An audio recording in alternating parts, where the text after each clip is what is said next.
when people engage in illegal activity, they often try to hide it.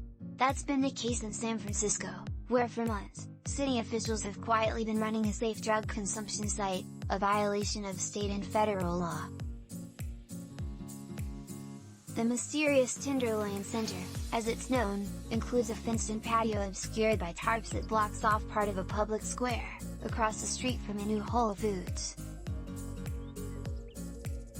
Here, with ineffective Swiss cheese secrecy, the city has allowed addicts to use drugs while evading the truth publicly.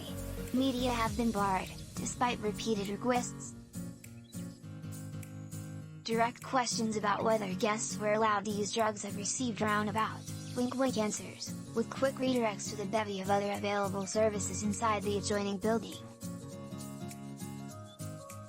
Drugs? Let's talk housing.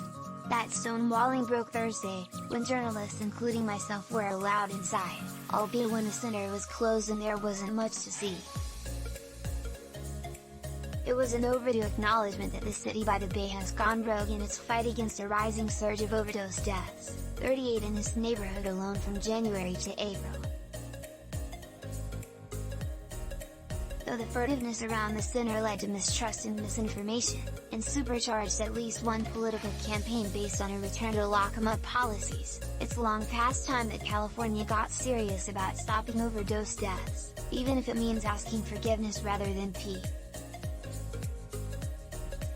Good job, San Francisco, encourage if not candor.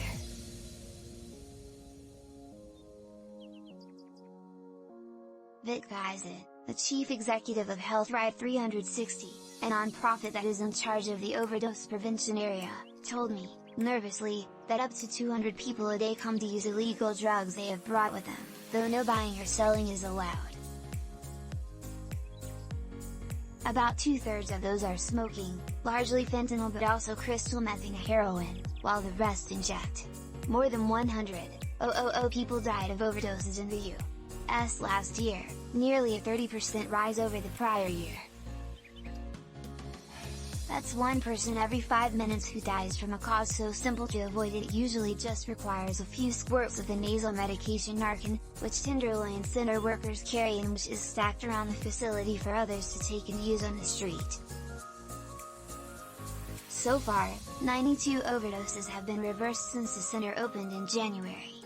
That's 92 not dead people who survived another day of addiction and maybe, just possibly, start recovery tomorrow.